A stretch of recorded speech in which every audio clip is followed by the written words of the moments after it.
ಪರಪ್ಪನ ಅಗ್ರಹಾರ ಜೈಲಿನಲ್ಲಿ ಕಾನೂನು ಬಾಹಿರ ಚಟುವಟಿಕೆ ವಿಚಾರಕ್ಕೆ ಸಂಬಂಧಿಸಿದಂತೆ ಈಗಾಗಲೇ ತಪ್ಪು ಮಾಡಿದವರ ಮೇಲೆ ಕ್ರಮಕ್ಕೆ ಸೂಚನೆ ನೀಡಲಾಗಿದೆ ಎಂದು ಮುಖ್ಯಮಂತ್ರಿ ಸಿದ್ದರಾಮಯ್ಯ ಹೇಳಿದರು. ವಿಜಯನಗರ ಜಿಲ್ಲೆಯ ಹರಪನಹಳ್ಳಿಯಲ್ಲಿ ಸುದ್ದಿಗಾರರೊಂದಿಗೆ ಮಾತನಾಡಿದ ಅವರು, ಆ ರೀತಿ ಯಾರ್ಯಾರು ಮಾಡಿದ್ದಾರೋ ಅವರಿಗೆ ಹಾಗೂ ಅದಕ್ಕೆ ಅವಕಾಶ ಮಾಡಿಕೊಟ್ಟವರ ವಿರುದ್ಧ ಕ್ರಮ ಕೈಗೊಳ್ಳಲು ಸೂಚನೆ ನೀಡಿದ್ದೇನೆ ಎಂದರು.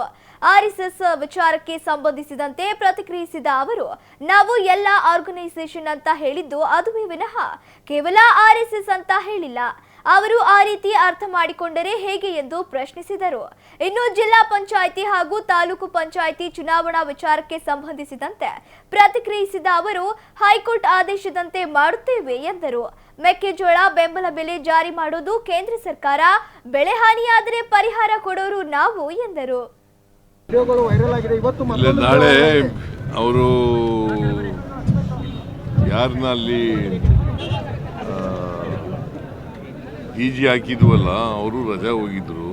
ಅದಕ್ಕೆ ನಾಳೆ ಮೀಟಿಂಗ್ ಕರೆದಿದ್ದೀವಿ, ಹೋಮ್ ಮಿನಿಸ್ಟರ್ ಮೀಟಿಂಗ್ ಕರೆದಿದ್ದಾರೆ. ಯಾರು ತಪ್ಪು ಮಾಡಿದ್ದಾರೆ ಅವ್ರ ಮೇಲೆ ಸೀರಿಯಸ್ ಕ್ರಮ ತಗೋತೀವಿ, ನಂಬರ್ 1.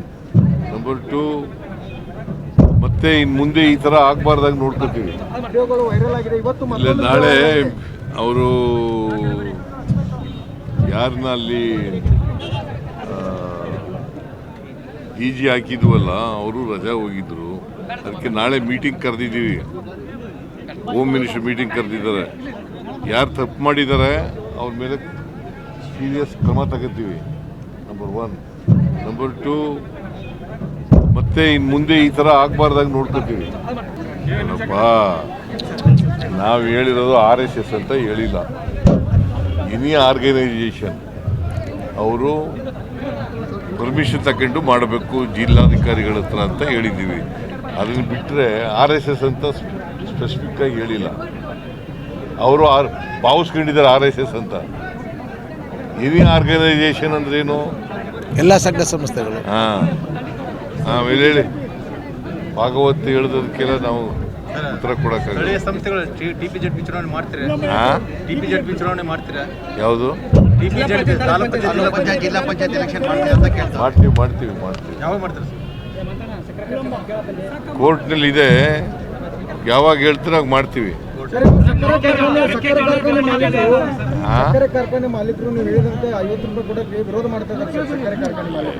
ಅವ್ರ ಎದುರುಗಡೆನೆ ತೀರ್ಮಾನ ಮಾಡಿರೋದು. ಎಲ್ಲರೂ ಕೊಡ್ತಾರೆ, ಯಾರು ಕೊಡೋದಿಲ್ಲ ಅವರು ಕೂಡ ಕೊಡ್ತಾರೆ ಅಂತ ಅನ್ಕೊಂಡಿದ್ದೀನಿ ನಾನು.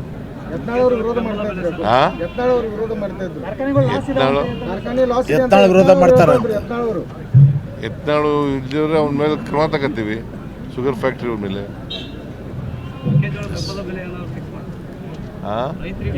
ಬೆಂಬಲ ಬೆಲೆ ನಿಗದಿ ಮಾಡೋರು ಯಾರು? ಕೇಂದ್ರ ಸರ್ಕಾರ ಅಲ್ವಾ? ಮತ್ತೆ ನಮ್ಮನ್ನು ಕೇಳಿದ್ರೆ ಅದಕ್ಕೆ ಪರಿಹಾರ ಕೊಡ್ತೀವಿ. ಈಗ ಎಲ್ಲಿ ಹಾನಿಯಾಗಿದೆ, ಸುಮಾರು 11 ಲಕ್ಷ ಹೆಕ್ಟೇರ್ ಪ್ರದೇಶದಲ್ಲಿ ಹಾನಿಯಾಗಿದೆ, ಅವ್ರಿಗೆಲ್ಲ ಪರಿಹಾರ ಕೊಡ್ತೀವಲ್ಲ. ವಾಲ್ಮೀಕಿ ಸಮುದಾಯಕ್ಕೆ ಸಚಿವ ಸ್ಥಾನ ಕೊಡಬೇಕನ್ನೋ ಬೇಡಿಕೆ